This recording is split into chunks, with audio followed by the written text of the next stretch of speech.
Welcome to the Monday evening yoga class. We are getting started with our Ayurveda talk, looking at how Ayurveda deals with cholesterol, so high cholesterol.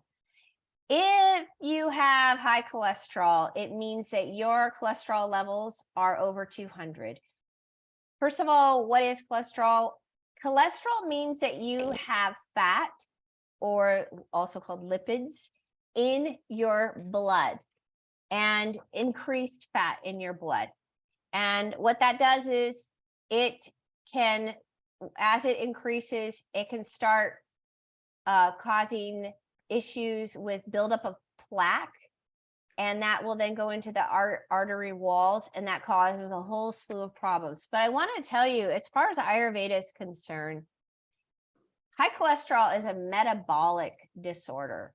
So anytime you have a buildup, it means that any kind of growth, any kind of buildup means that earth and water, the elements of earth and water, are accumulating in excess in the body.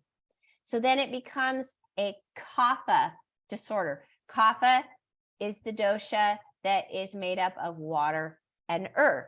So I'm just going to read through my notes here a little bit because I did take notes. Increased fat in the blood is a metabolic disorder, and it shows up in individuals who have low liver function, also low thyroid activity, those who also took steroids in the past, and also people who have a diet that is high in fat. So that would be people who have a Kapha diet. That means that they're eating too much fatty, too much excess heavy foods, like comfort type foods, not just fatty foods. Cholesterol levels, normal ones, are going to be between 160 and 190. Again, once you get over 200, then that is a concern. You want to definitely make sure you're getting your levels checked. High cholesterol leads to plaque in the artery walls, which then causes changes in the atherosclerotic, sorry, I'm really bad with words, changes, and that leads to cardiovascular disorders, hypertension, stroke, and then heart problems. So it's very serious, very serious. There's two types of cholesterol. You have the HDL, which is the high density lipoproteins. That's considered the good cholesterol. And then you have the LDL, and that's the low density lipoproteins, which is the bad proteins. Hopefully I said HDL in the first one. Ayurveda guidelines for how to deal with cholesterol. First of all, you want a Kapha reducing diet, which means that you have to eliminate all the heavy excess foods, no fatty fried foods. You want to eliminate cheese and dairy. They do say that if you're in balance, you can have some dairy, but at very specific types, no cheese ever, because it's too thick, heavy, and it causes excess and blockage.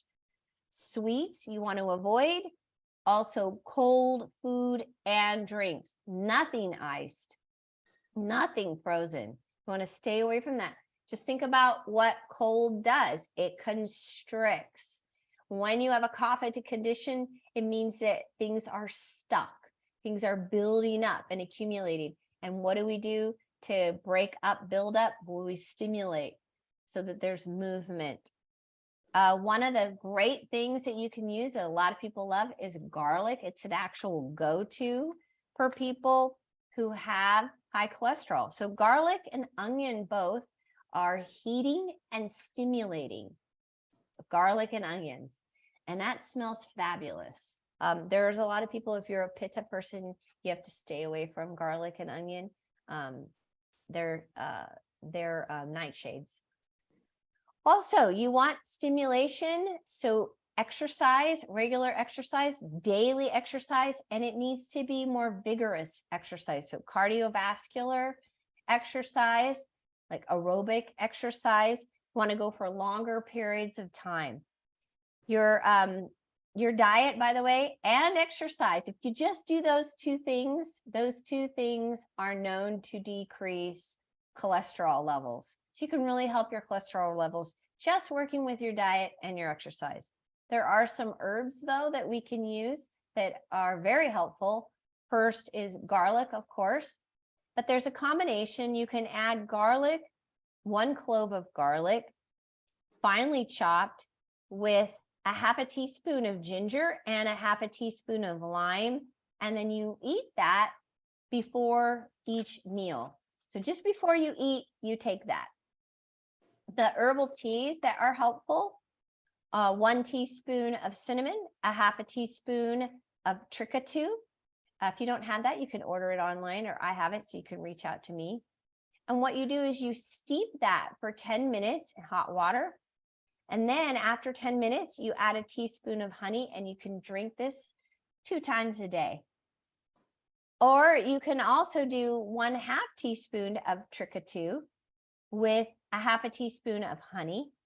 And that you can take up to 3 times a day. And this is said to burn up toxins, which we in Ayurveda called ama. And it reduces excess kapha and regulates kapha. Okay, that's wonderful. Also, you can purchase in tablet form, or you can get it at the health food store, Triphala Guggulu. Triphala Guggulu. I love Triphala. I take it every day. But Triphala Guggulu is a combination that helps reduce and remove. Guggulu pulls things out, pulls out excess. Triphala is going to help condition and help also with elimination. It's also very great for conditioning and keeping your colon and your large intestines healthy so that you absorb your nutrients. So 200 milligrams of Triphala Guggulu up to 3 times a day.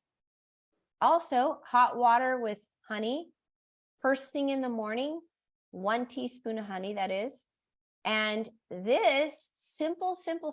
I have hot water in the morning with lemon. And what it does is it alkalines my system. It also helps stimulate elimination. So I do that first thing in the morning. But if you're dealing with a kapha excess, then you want to do hot water with a little bit of honey. And in Ayurveda, they say that this is a way of scraping fat from your system. It reduces cholesterol. And if you add a teaspoon of lime juice or 10 drops, or 10 drops of apple cider vinegar, it has even extra power to it. So you can really accelerate that scraping type of action in the body by adding a teaspoon of lime juice or 10 drops of the apple cider vinegar. So first thing in the morning, that's what you would have. Foods that you need to reduce for cholesterol, that actually reduce cholesterol. So just like you want to avoid certain foods that increase cholesterol, there are foods that you can eat that decrease cholesterol. And that's blue corn, quinoa, millet, and oatmeal, apples, grapefruit, and almonds. That's lovely. Also, there's a breathing technique that you can do. It's called breath of fire. I'm not sure that we're going to have time to do that. I believe that I've done that. So you can probably go on my YouTube channel and find the breath of fire. And what it does is it reduces kapha. It relieves allergies, asthma. It increases lung capacity, helps strengthen the lungs, heats up and stimulates the body. And you want to do it 30 breaths. You're basically inhaling through the nose, exhaling powerfully out of the nose. And you do that 30 times. That's 1 round. And then you rest for a minute. And then you do it 30 times again. And you rest for a minute. And you could do that 5 rounds in the morning. And you could also do it at night. Okay. The yoga practice that we're going to do tonight is a yoga practice that also helps reduce kapha and reduces cholesterol. So these are postures that in yoga therapy are said to help reduce cholesterol. So that's the practice we're doing tonight. Let's get started with that.